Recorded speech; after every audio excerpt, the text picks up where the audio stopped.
இப்போ தண்ணி குடிக்கணும்னா எங்கே போவீங்க? நேராக பின்னாடி போவீங்க. அங்கே ஒரு கேனில் தண்ணி இருக்குது. அந்த தண்ணியை குடிச்சிட்டு இல்லை பக்கத்துலேயே தண்ணி வச்சிருக்கிறீங்க. எது கடை செஞ்சுறீங்க. இதுதான் நம்ம செய்வோம். ஆனால் இந்த இஸ்ரவேல் ஜனங்க, இந்த ஜனங்கள் என்ன செய்கிறாங்கன்னா, இங்கேருந்து எகிப்துக்கு போய் தான் என்ன செய்வாங்களாம். இல்லை ஆண்டவர் என்ன மறைமுகமாக என்ன சொல்கிறாருன்னா, என் சமூகத்தை விட்டு நீ அங்கே போகிறதுனால உனக்கு என்ன? என்னிடத்துல இல்லாத தண்ணீரா அங்கே என்ன செய்யுது? இப்போ எகிப்து தண்ணீரா எருசலேம் தண்ணீரா? எது முக்கியம்? எகிப்து வாழ்க்கை வேணாம் தான் என்ன செய்யற ஆண்டவர் பிரித்து கொண்டு வரார். இப்போ நான் மறுபடியும் எங்கே போவேன்? அல்லேலூயா. ஆண்டவர் சொல்றாரு, உங்களை உலகத்தின் வாழ்க்கை வேண்டாம் தான் என்னுடைய சபையின் வாழ்க்கைக்குள்ள என்ன செய்யறேன்? வேறு பிரித்து கொண்டு வந்து வச்சிருக்கிறேன். மறுபடியும் உலகத்துக்கே போனா, நாங்கள் உலகத்தில் தானே இருக்கிறோம் பாஸ்டர், உலகத்தில் தானே வாழ்றோம், உலகத்தோடு கூட தானே என்ன செய்யறோம், அக்கம் பக்கத்தோட பழகி தான் ஆக வேண்டியதா இருக்கு.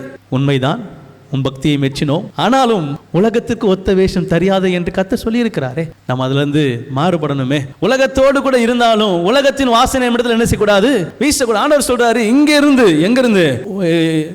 எருசலேம்ல இருந்து தண்ணீரை குடிக்கிறதுக்கு எங்க போறாங்களாம்? சீகோரின் தண்ணீரை குடிப்பதற்கு எங்க? எகிப்து தேசத்துக்கு போகிறதா உனக்கு பிரயோஜனம் என்ன?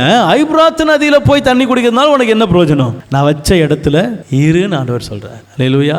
ஆமென். நிறைய பேர் இந்த சபை விட்டு சபை என்ன செய்வாங்க, இதெல்லாம் இந்த ஆட்கள்லாம் என்ன செய்யறதுன்னா, அவங்க மனது ஒருநிலைப்படாது. நான் அவங்கள தவறு சொல்ல மாட்டேன், பாவம் அவங்க ரொம்ப முடியாத நிலைமையில் இருக்கிறாங்க. அவங்க மனதளவில் பாதிக்கப்பட்ட ஒரு விதமான இதில் இருக்கிறாங்க. ஏன்னா அவங்களால ஒரு இடத்துல என்ன செய்ய முடியாதுன்னா, ஒரு ஒரு ஒரு இடத்துல அடங்கி இருக்கவோ இல்லை கர்த்தருடைய வார்த்தையை கேட்டு அதற்கு அதிலே அடங்கியிருக்கவோ என்ன செய்யாது.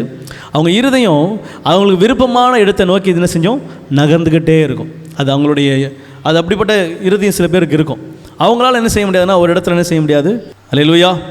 ஆண்டவர் சொல்கிறாரு, நீ அங்கே போகிறதுனால ஒரு பிரயோஜனமும், அப்படி மாறிக்கிட்டே இருக்கிறதுனால ஒரு பிரயோஜனமும். ஒரே இடம் செடியானது ஒரே இடத்துல என்ன செய்யணும்? நாட்டப்பட்டு இருக்குமானா அது கொஞ்ச நாள் கழிச்சு என்ன செய்யும்? பலன் கொடுக்க ஆரம்பிக்கும்.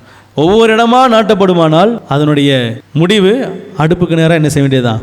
ஏன்? அதுக்கு தான் கரெக்டாக இருக்கும். எரிக்கும் போது நல்லா ஸ்ட்ராங்காக சூப்பராக என்ன செய்யும்? எரியும். அதுக்காக ஆண்டவர் என்ன செய்யலை?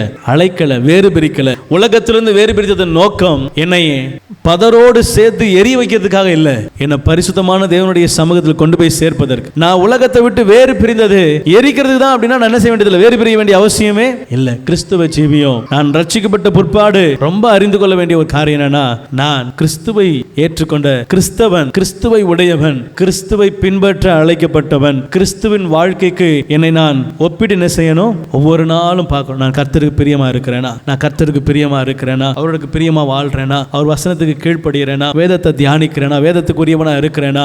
ஆராய்ந்து பார்க்க வேண்டும். அல்லேலூயா.